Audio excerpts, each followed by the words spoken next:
J'appelle Eric Marbeau, responsable diffusion numérique et partenariat chez Madrigal, Cécile Bory, directrice de la librairie Georges à Talence, et Cédric Fabre, qui est expert juridique en droit des TIC et qui vont nous parler justement de la distribution et des problèmes y afférents. Je vais vous dire de nouveau de vous servir en eau avant de commencer à parler. Voilà. Est-ce que vous avez des slides à projeter donné à Nicolas qui est embusqué. Non. Et puis, donc, on gardera un petit temps après cette table ronde pour faire le point ensemble avec le public sur ces problématiques du matin, de la production et de la distribution. Merci Florence. Bonjour à tous. Je me présente. Charité bien ordonnée commence par soi-même. C'est Cédric Fabre, juriste TIC. Je me sens un petit peu seul ici et limite un peu comme un chien dans un jeu de quilles, d'autant plus que personnellement, j'ai l'habitude, vous inquiétez pas. D'autant plus que pour moi, le livre audio, c'est quelque chose qui n'était pas du tout dans mes scopes. J'ai découvert ça à l'occasion de la préparation de cette table ronde. Cette table ronde, nous recevons Cécile Bory, donc directrice de la librairie Georges à Talence, et également Eric Marbeau, responsable diffusion numérique et partenariat aux éditions Madrigal. Tout d'abord, quand on m'a parlé de livre audio, moi je me suis déjà posé la problématique, tout simplement en tant que juriste, c'est quoi un livre audio? On a un autre support, on n'a plus un support papier, on a un support audio. Dès lors, quand j'entends parler support audio, moi je pense à producteur de phonogrammes. On est sur un support phonographique. Dès lors, l'éditeur, s'il est encore éditeur de livres papier, devient producteur de phonogrammes, ce qui fait une hybridation du marché. Peut-être qu'il peut prendre en prestataire un autre producteur pour lui faire le livre, mais on rentre dans une notion de production qui n'est plus une notion d'édition, le support étant différent. Derrière tout ça, on se pose des questions de fiscalité. On parlait de dématérialisation qui n'existe pas pour des raisons différentes. Moi aussi, j'aime pas ce terme de dématérialisation en tant que juriste, mais le support étant différent, les taxations qui s'appliquent sont également différentes. Si on prend du MP3, tout simplement, puisque maintenant c'est le MP3 qui va se généraliser dans tous les cas, le numérique prenant la place un peu de tout, on est dans des théories schumpeteriennes. Si, je témoigne. On est dans des théories schumpeteriennes et la copie privée prend la place. Copie privée L222-5, premièrement, du Code de la propriété intellectuelle. Dès lors, il y a la taxation pour copie privée. Le livre audio, historiquement, on en avait parlé par téléphone, a débuté grâce à l'exception en faveur des handicapés, L122-5, septièmement, cette fois-ci, du Code de la propriété intellectuelle. J'arrêterai pour mes barbarismes de juriste, en faveur des handicapés, des malvoyants et d'autres publics. C'est peut-être là une des portes d'entrée. À ce sujet, on va aborder avec Eric, tout comme avec Cécile. Je reprends mon petit déroulé.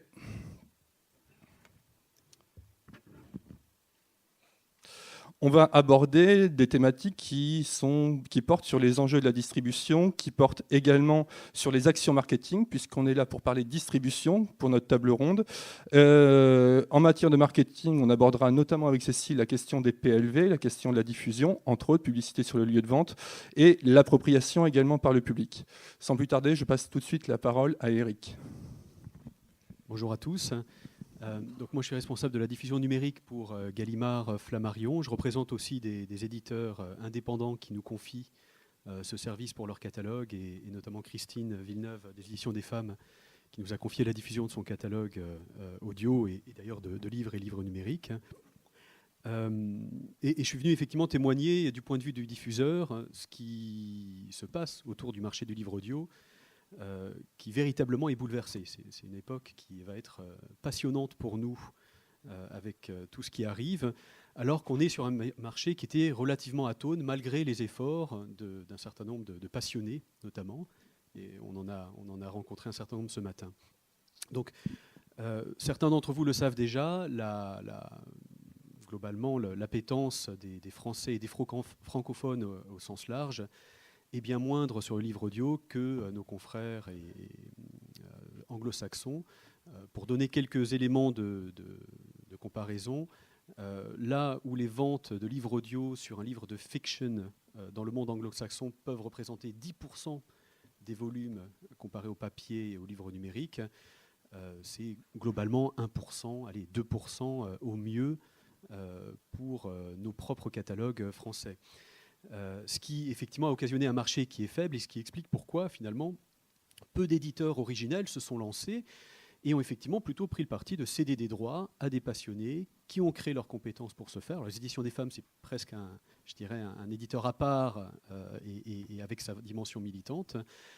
Et c'est ce qu'on a constaté, disons, dans ces dernières décennies. Ce qui évolue actuellement, c'est qu'effectivement l'accessibilité va changer, parce que la difficulté pour les éditeurs et les diffuseurs que je représente, c'est que finalement on avait du mal à placer nos livres audio dans les réseaux. Heureusement, il y avait un certain nombre de libraires passionnés, dont j'espère vous faites partie, semble-t-il, c'est le cas. Mais on a senti un écho assez faible de la part de nos partenaires libraires et encore moindre des enseignes, et je ne parle même pas des hypermarchés, de sorte que, globalement, on poussait des titres audio à l'office au format physique. Ils vivaient leur vie et le plus souvent étaient quand même peu mis en avant. Et ensuite, ils repartaient de la librairie. Et donc, le public n'avait aucun moyen de voir cette offre. Et il en résulte, pour aller vite, que finalement, globalement, ce qui se vend, c'est l'actualité et la nouveauté, qu'elle est mise en pile à un moment donné, puis retirée du magasin. Mais les libraires, constatant eux-mêmes que les lecteurs, l'essentiel de leurs lecteurs ne sont pas, enfin, clientèle n'est pas intéressée par le livre audio, n'ont pas créé de rayons dans leur magasin physique. Alors, là encore, je ne généralise pas. Hein. Certains, effectivement, ont aussi été très militants, ou ont réussi à capter justement effectivement un lectorat spécifique pour avoir développé un rayon. Qu'est-ce que ça a occasionné ? C'est finalement des tirages moyens. Et l'éditeur raisonne tirage. Il faut savoir qu'une meilleure vente CD de livres audio, c'est 1500, 2000, 2500 copies d'un livre. Ça équivaut finalement aux tirages les plus faibles qu'un éditeur fait pour un livre papier. Donc c'est vraiment une économie incomparable et avec des coûts de production qui sont, comme on le sait, assez élevés, parce qu'il y a un certain nombre de contributeurs. De fait, du coup, le catalogue est restreint parce que c'est coûteux, ça se vend peu en librairie, en réseau physique. On a estimé le catalogue total à quelques 6000 titres francophones. J'ignore peut-être certains titres québécois enregistrés par des comédiens québécois qui font partie de la francophonie. Mais voilà, c'est l'ordre de grandeur. Là où des éditeurs produisent 60 000 nouveautés par an, hein, grosso modo, 40 à 60 000 nouveautés, nouvelles éditions par an. Mais dans ce cadre-là, est-ce que le passage directement au numérique, avec notamment le MP3, mais d'autres formats, en se débarrassant du support physique CD, favoriserait pas les coûts d'échelle ? C'est ce qu'on espère. Alors, on en est au tout début pour constater si on aura des coûts d'échelle, enfin, plutôt effectivement des économies d'échelle, en l'occurrence.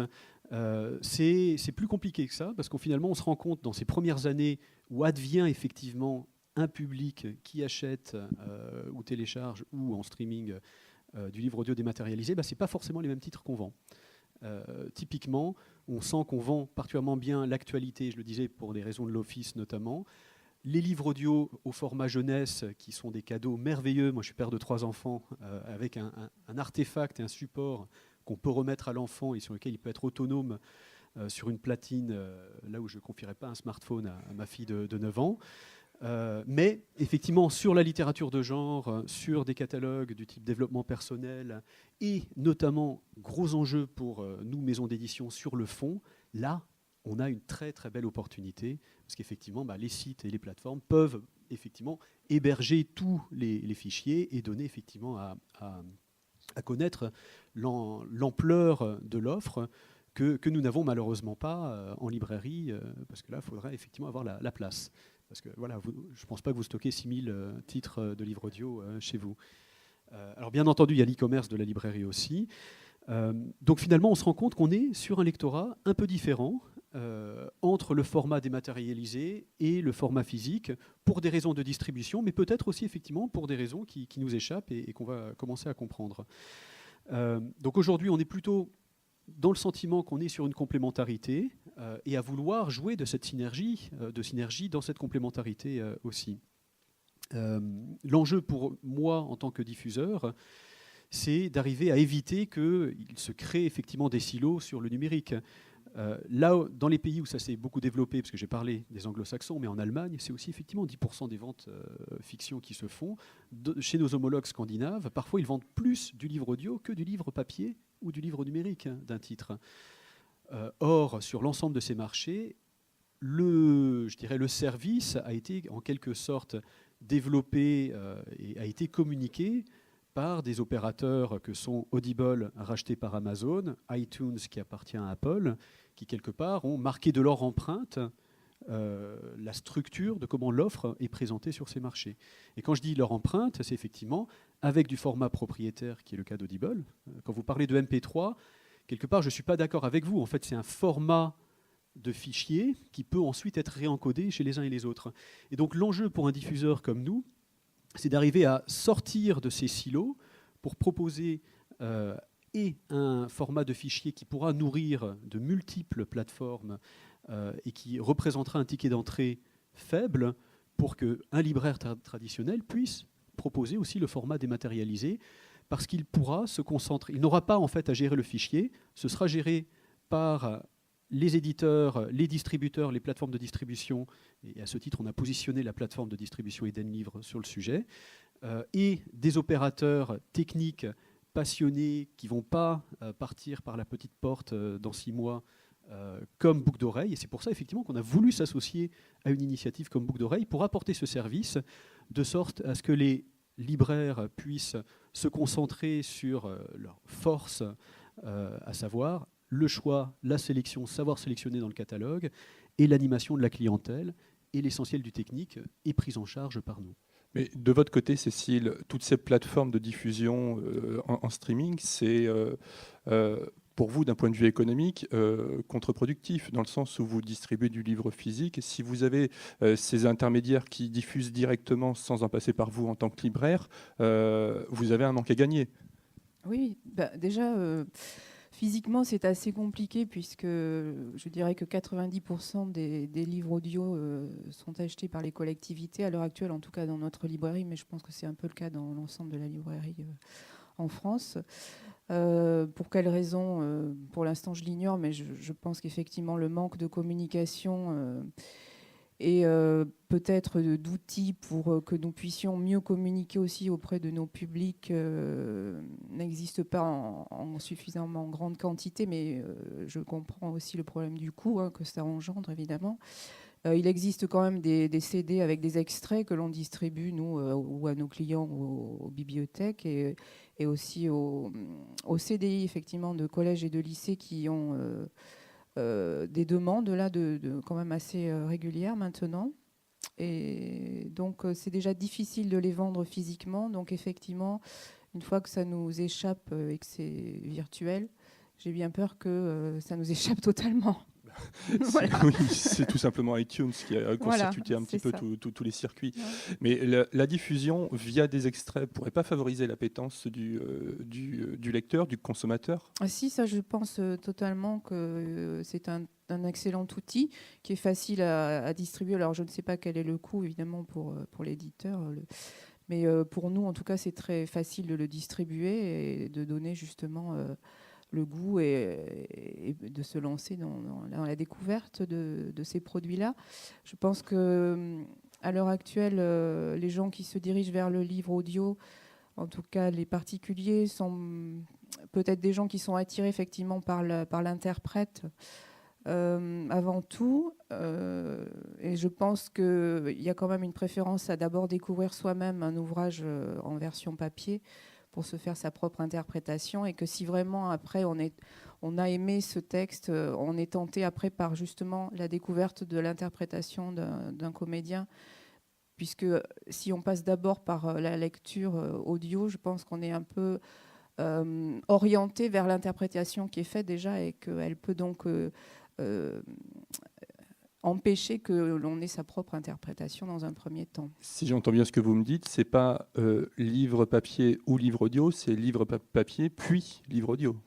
Oui, moi je le vois comme ça, mais je suis sûre que bon, il y a d'autres façons de voir les choses et que l'étude qui sera faite tout à l'heure me permettra d'en savoir davantage. Ensuite, en librairie, il y a donc nous avons un présentoir avec à peu près 150 références, donc qui sont très loin des 6000 existantes évidemment, qui sont sur un présentoir au milieu de la littérature. Et ensuite, tout ce qui est jeunesse, c'est vraiment dans le rayon jeunesse. Et donc, pour les quelques retours que l'on peut avoir de certains acheteurs, les CD jeunesse, effectivement, sont utilisés par les enfants de façon assez autonome, par exemple le soir avant de s'endormir pour certains. Après, il y a des achats qui sont faits pour la famille, justement, quand on part en vacances, on met ça dans la voiture et on écoute. Voilà, enfin, c'est quelques retours que l'on a. C'est plus les parents qui racontent l'histoire, c'est la chaîne IFI. Oui, bah c'est vrai que quand on roule, c'est peut-être plus simple de laisser le CD tourner que de raconter une histoire en y mettant du cœur, mais il faut être attentif. Et puis ensuite, il y a oui, les malvoyants, effectivement, les personnes âgées ou pas d'ailleurs, qui se présentent telles que malvoyantes et qui souhaitent donc et qui achètent régulièrement. Mais voilà, ça reste des niches pour l'instant. Et pour vous, Eric, développer ces niches, ça passerait pas par des intercesseurs tels que, par exemple, les constructeurs automobiles, les compagnies d'aviation ou les compagnies ferroviaires, autant que d'autres intercesseurs qui sont sur Internet, peut-être notamment les blogueurs? Oui, voilà, justement, ça a été évoqué par les éditeurs dans la première table ronde. On constate un manque de médiation par les médiateurs dits traditionnels, hein, la presse, bon, pour tout un tas de choses. Je pense que heureusement, ça progressera. Effectivement, il y a des outils du numérique qui faciliteront ça aussi. C'est-à-dire, typiquement, permettre à un blogueur, voire même à l'auteur qui peut avoir son propre blog, de promouvoir l'enregistrement sonore de son œuvre par un extrait qui est mis à disposition. Et clairement, en fait, on veut développer ça. Donc, et on verra comment ce sera pris. On a des exemples très intéressants, et je peux vous en citer un, alors qui porte sur le livre numérique, parce que je suis aussi responsable de la partie livre numérique, qui pour le coup est désormais un marché pleinement installé en France et en francophonie. On a constaté énormément d'accès à un extrait d'un ouvrage de Sylvain Tesson depuis un site qui était strictement centré sur la randonnée pédestre. Et il avait sorti un ouvrage justement qui parlait effectivement de ces randonnées sur les chemins de France. Et ce qui était passionnant, c'était de voir qu'effectivement on était sur des milliers de connexions sur cet extrait, et cela sera bien entendu applicable à de l'extrait audio dès lors qu'effectivement on est connecté à Internet, que ce soit via son smartphone ou sur Internet. Donc il y a effectivement déjà très clairement un travail de mise à disposition dans un format que chacun peut reprendre. C'est-à-dire effectivement là on sera sur du format MP3 avec des lecteurs qui peuvent le gérer sur Internet ou sur différentes applications smartphone. On espère d'ailleurs que les libraires puissent s'emparer de ça, et certains le font. Hein. Bon, on est à Bordeaux et on connaît l'appétence de Denis Mola pour ce genre de médium. Et enfin, effectivement, ensuite, bon, il y a un travail qui est fait par un certain nombre d'éditeurs à essayer de se rapprocher des transporteurs aériens, des constructeurs d'automobiles, parce qu'on parle effectivement, donc l'étude présentera effectivement qu'il y a un usage en mobilité, sans parler d'ailleurs des transports en commun dans nos différentes collectivités. Donc ça, chacun y travaille un peu à sa manière. Et quelque part, l'enjeu pour nous, diffuseurs, et je dirais même globalement l'ensemble de la chaîne du livre, c'est d'arriver à aboutir à des standards pour que tout un chacun puisse utiliser les mêmes formats de fichiers et classer aussi, structurer les livres les uns entre les autres par, je dirais, des mêmes métadonnées, un même ensemble de métadonnées qui peut être lu par tout le monde. Donc ça marche pour le livre numérique. On veut le faire marcher pour le livre audio, alors qu'on constate que nos confrères anglo-saxons, eux, ne l'ont pas encore vraiment totalement normé. Donc on est même en discussion avec les Américains, avec les Scandinaves, en très grande proximité avec des confrères allemands, pour essayer de se dire, parlons effectivement des mêmes choses, pour faciliter l'accès au livre audio par les différents médiateurs qu'on pourrait avoir. Je prends un dernier exemple dans des choses qui effectivement échappent en quelque sorte au réseau traditionnel. On voit que les silos que je vous ai présentés, voilà, Amazon qui a acquis Audible sur un système propriétaire qui a un succès commercial indéniable dans les pays anglo-saxons et qui détient une position quasi monopolistique aujourd'hui sur le livre audio dématérialisé en France, ils ont poussé le système jusqu'à, c'est pour ça que j'ai pris mon chapeau, proposer un truc qui est désormais en vente à la FNAC, ça s'appelle Google Home. C'est une borne assistant vocal connectée par laquelle, alors c'est pas mou, hein, c'est quelque chose de dur, designé par des gens comme Philippe Stark et compagnie. Ça coûte 150 € et on vous promet effectivement la terre avec ça, notamment par la commande vocale où, sans surprise évidemment, on pourra écouter de la musique via Google Play. Et Amazon est leader aux États-Unis avec sa propre borne qui s'appelle le Amazon Echo, qui est évidemment connecté à Audible pour du contenu audio. Donc clairement, on est sur des choses qui s'installent, qui aussi, je pense, vont contribuer à apporter de l'appétence, de l'intérêt par cette facilité. Mais en parallèle, effectivement, il faut qu'on propose autre chose. Et c'est bien entendu l'enjeu du diffuseur que de le faire. Et la bataille n'est pas perdue, elle commence que maintenant. Elle commence que maintenant, et l'appropriation, on en avait parlé au téléphone, commence à se faire et à augmenter. Mais comment favoriser pour vous, Cécile, cette appétence, cette appropriation par le public? Quels sont les critères applicables d'après vous? Les métadonnées, les extraits, des outils comme Google Home ou de la diffusion plus massive? Alors, je me pose la question, est-ce que justement les prêts en bibliothèque, est-ce qu'il y a des retours suffisants de satisfaction pour justement qu'après les lecteurs soient tentés de venir en librairie acheter un support physique? L'augmentation bien sûr de la communication dans les médias si jamais cela est possible. Ensuite, bien sûr, des outils de communication, de PLV, ou de promotion ou d'animation quelconque qui pourrait donc se faire sur les lieux de vente, pourrait, je suppose, favoriser effectivement une connaissance. Je pense qu'il y a beaucoup de lecteurs, enfin d'acheteurs qui viennent en librairie et qui ne font pas vraiment attention, parce que c'est vrai qu'au milieu de la quantité d'ouvrages papier que l'on peut vendre, ça reste quand même assez confidentiel sur un présentoir et que la plupart des gens passe devant sans doute sans vraiment prêter attention. C'est sûr qu'il y aurait un peu plus de médiatisation, je pense qu'il y aurait peut-être un peu plus de curiosité et d'intérêt. Après, oui, tout ce qui est à distribuer, que ce soit des catalogues papier ou bien sûr l'idéal, les catalogues audio, ça, je pense que ça peut que renforcer les ventes. Et puis ensuite, tout ce qui reste encore à inventer, sans doute. Qu'est-ce qui reste à inventer, d'après vous? Faisons un peu de prospective. Je pose la question à vous deux, autant vous Cécile que vous Eric. Je prends le micro. Je vous le rends après. Non, mais nous, on a envie d'inventer plein de choses. Et on en a déjà en tête. Typiquement, là aussi, il y a une mue faite par les éditeurs. Au départ, on est très patrimoniaux, Gallimard et compagnie. Et donc, on voulait garder les fichiers, les métadonnées pour nous. Ce qu'on disait aux libraires, et il y en a effectivement dans l'audience aussi, c'est si vous voulez une bonne base de données, vous l'achetez.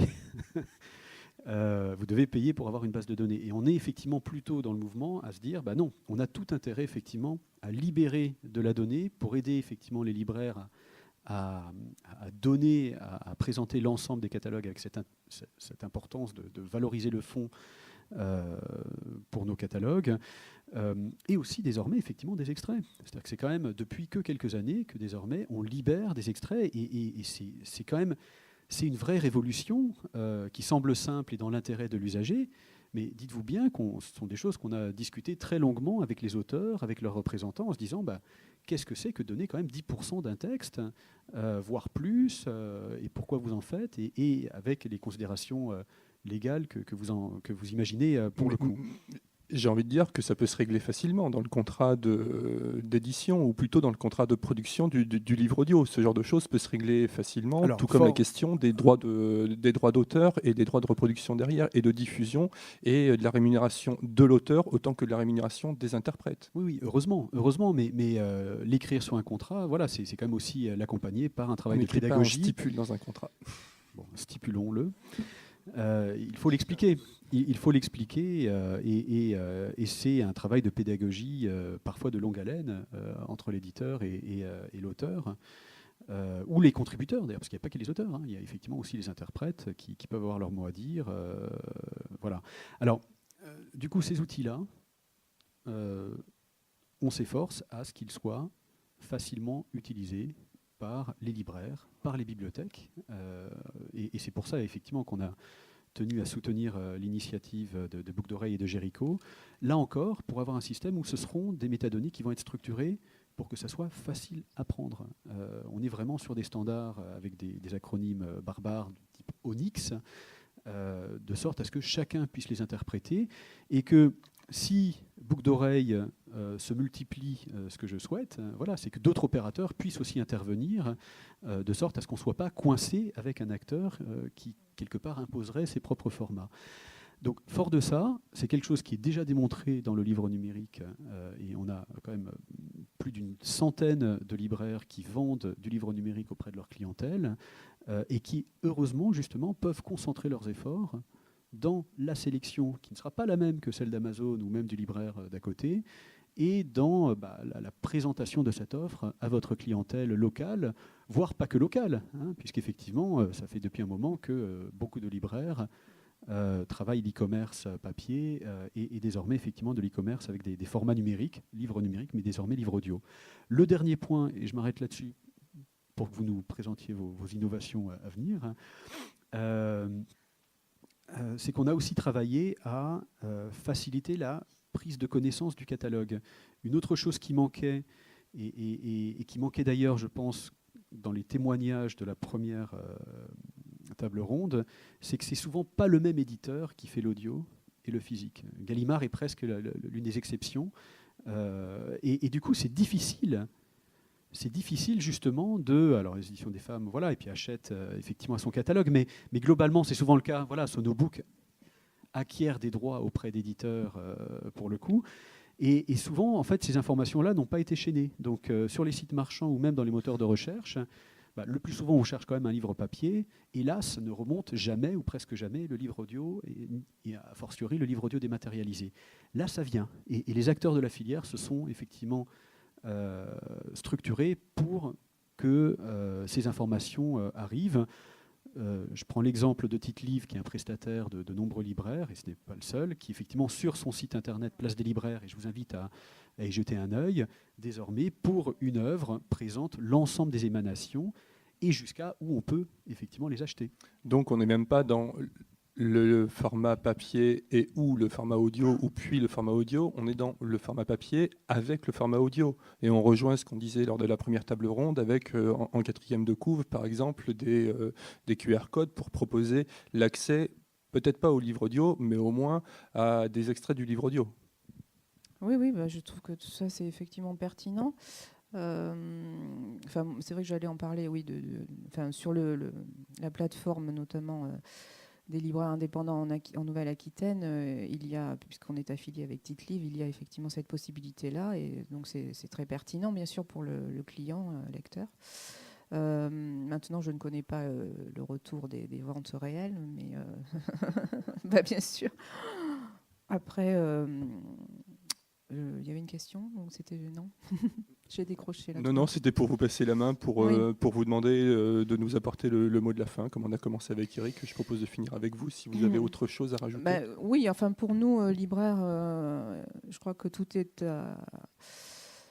en découverte là pour l'instant, puisque c'est quand même un marché très faible pour nous, et donc qui est principalement acheté par les collectivités, donc tout ce qui est vente aux particuliers est en devenir finalement, et donc là ça se fera en partenariat bien sûr avec les éditeurs. Est-ce que vous n'avez pas une crainte que cette vente aux particuliers se fasse plus par iTunes, puisque l'usage pour la musique est là et les disquaires en ont subi certaines conséquences, il n'y a que les disquaires spécialisés qui existent à l'heure actuelle encore vraiment. Est-ce que vous ne risquez pas d'être chanté dans ce Si, jeu-là ? Bien évidemment, mais après je pense qu'il y aura plusieurs types d'acheteurs aussi, donc ceux qui ont l'habitude de passer par le virtuel et qui se débrouillent très bien et qui feront sans nous, et puis ceux qui ont besoin aussi d'un contact humain, de conseils, voilà, parce qu'ils viennent aussi en librairie pour autre chose que pour du livre audio, bien évidemment. Donc ça fera partie d'un tout. Quand ils viennent, c'est aussi pour partager un moment, pour pouvoir échanger, pour pouvoir discuter. Donc, j'espère que cette partie-là ne disparaîtra jamais. Voilà, pour le bien de l'humanité, ce serait bien. Je me permets d'ajouter qu'effectivement, sur les ventes de livres, il y a plus de 85% des acheteurs de livres qui passent le pas de porte d'un magasin physique en France. Alors certes, l'e-commerce prend plus, mais quand même, c'est quand même... Et la loi y contribue parmi d'autres choses. Donc il y a clairement, il y a une proximité des clientèles. Ce qu'on espère, c'est aussi effectivement glaner un public différent qui ne va pas en librairie, mais qui pourrait très bien tomber sur un livre audio et s'y intéresser, que ce soit par iTunes ou par le site du libraire ou par le blog qui cite l'ouvrage de Sylvain Tesson sur la randonnée, qui n'a rien à voir avec la randonnée, qui est une expérience personnelle par ailleurs. Mais je suis d'accord. Oui. Les chemins noirs. Oui, mais il n'y a pas de connexion. Mais ce qui est intéressant, c'est que ça a été effectivement retenu par quelqu'un qui est totalement en dehors du livre et que les gens effectivement s'y sont intéressés alors que le blog ne parle jamais de bouquins. Donc ça c'est bien, et effectivement ça peut être en renvoyé. Et il y a eu tellement de connexions que je suis persuadé qu'il y a eu au moins des ventes, y compris de CD audio physiques pour ce titre. Je termine juste par un épilogue, permettez-moi. On sait l'importance qu'ont les collectivités, effectivement, qu'en France, en Belgique et ailleurs, les bibliothèques ont vraiment contribué effectivement à faire connaître le support audio.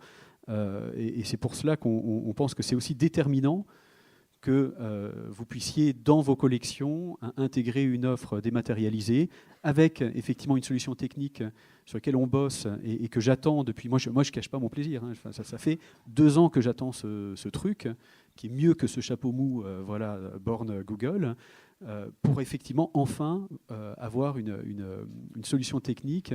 Il ne reste plus qu'à effectivement choisir les titres. Les éditeurs, on va jouer le jeu, je l'espère, et je sais que certains d'entre vous au premier rang y seront. Donc on a envie d'expérimenter ça avec vous et on pense que ça contribuera aussi à ce modèle ouvert qu'on veut défendre. Je suis content de bosser avec Apple iTunes, effectivement, et nos auteurs nous le demandent. Je suis content de bosser avec Audible et Amazon qui font un travail de communication assez impressionnant en France désormais. Mais il n'y a pas que, et clairement, effectivement, l'ensemble de la filière, sur justement nos propres sensibilités, pouvons apporter à nos lecteurs. Très bien, merci. Donc passons maintenant au jeu des questions. Je vous en prie.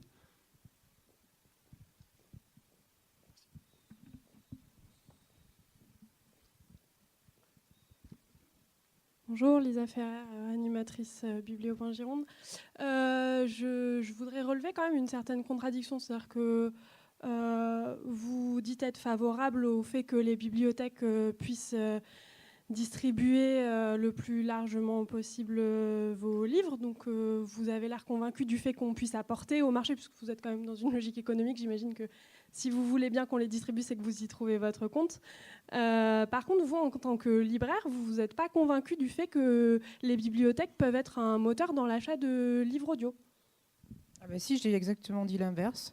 Il m'a semblé que vous disiez quand même que vous ne saviez pas quels étaient les retours de... Ah ben ça, bien évidemment, je ne les connais pas les retours, puisque, hélas, je ne connais pas vos lecteurs et je ne connais pas le retour de vos lecteurs quant à l'appréciation qu'ils ont faite de tel ou tel produit.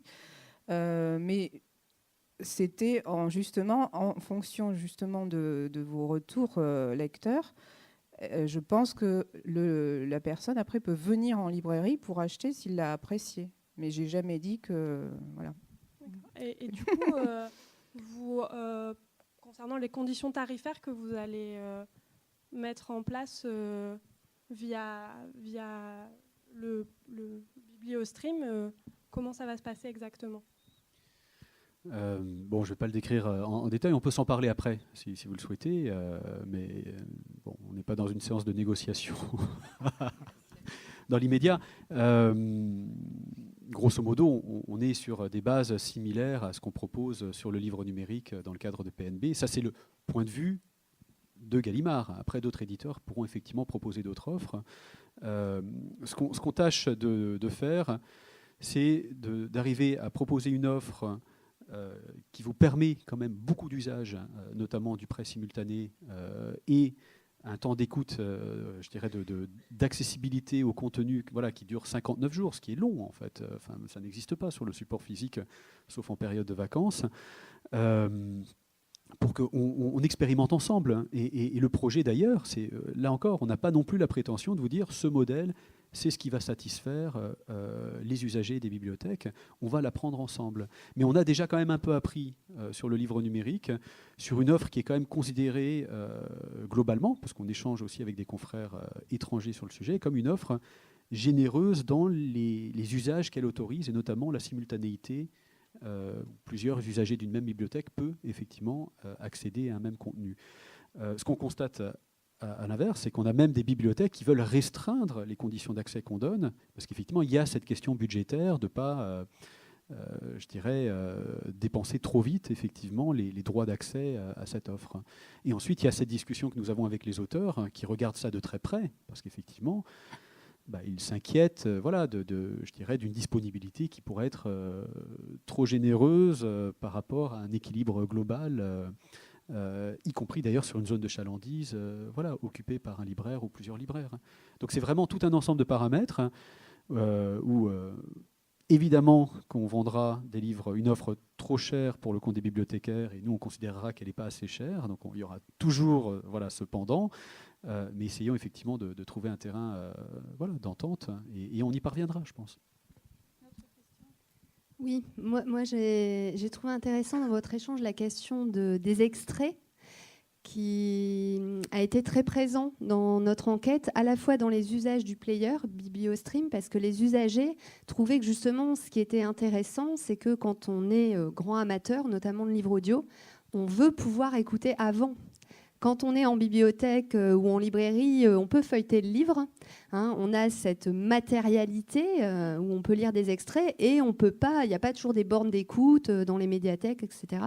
Et donc, BiblioStream était aussi un moyen pour nos usagers d'écouter et de poursuivre ou de renoncer à l'écoute. Donc, en fait, ça rejoint cette idée que le livre audio ne doit pas être appréhendé comme le livre, mais c'est vraiment une expérience différentes, et les usagers aussi ont des repères en fait et des attentes qui sont différentes. Donc j'ai trouvé que c'était intéressant, cette question de l'extrait est nécessaire aussi pour que finalement aussi dans l'espace public le livre audio ait sa place comme une expérience. Et tout le monde nous le dit, c'est-à-dire qu'effectivement les acteurs internationaux cités nous le disent aussi après avoir effectivement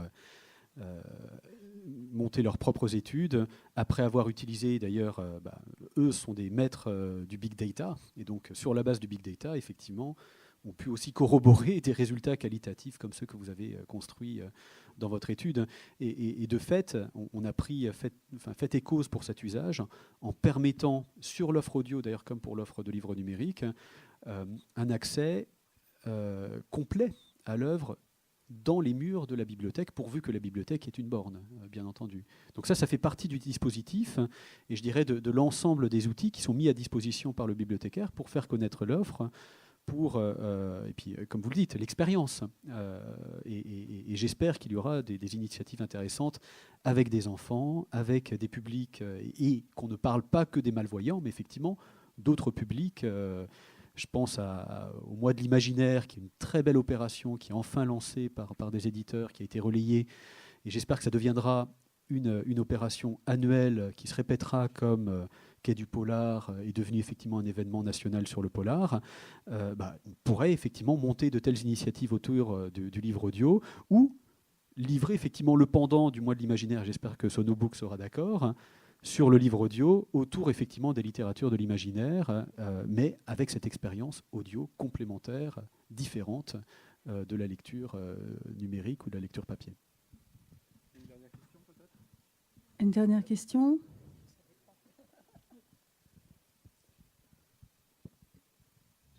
Bonjour. Dans le cadre de BiblioStream, est-ce qu'il pourrait y avoir, en fait, du point de vue de la simultanéité, un accord commun de tous les éditeurs ? Bon, forcément, je dois dire non. Parce que oui, sinon, c'est comme le livre numérique. Non, mais c'est qu'effectivement, on n'est pas censé nous accorder sur la même offre. Maintenant, votre question est légitime et nous a déjà été posée pour le livre numérique, parce que c'est compliqué de gérer effectivement des offres qui sont qualifiées de manière très différente. Là, je dirais que heureusement, nous sommes des gens sensés et qui pouvons effectivement comprendre qu'il y a un intérêt effectivement à faciliter la compréhension de l'offre par les bibliothécaires et a fortiori par les usagers. Donc, je saisis votre question pour effectivement en appeler voilà, au bon sens de tout un chacun pour monter cette offre. Après, si je peux vendre plus de livres audio Gallimard et édition des femmes que Audiolib, ça me va. Hein. Oui, non, mais il n'y a pas de souci là-dessus, on peut s'arranger après. Mais bon. D'accord. Okay. Non, mais ce que je voulais savoir, en fait, c'est aussi pour nos usagers, leur faire comprendre que la simultanéité est différente au sein du livre numérique, par exemple, et qu'ils ne peuvent pas solliciter tel ou tel éditeur. Ça nous met ça nous pose des conditions différentes dans la médiation. C'est ça aussi que... Je comprends bien, et c'est toute la responsabilité de la filière. Hein.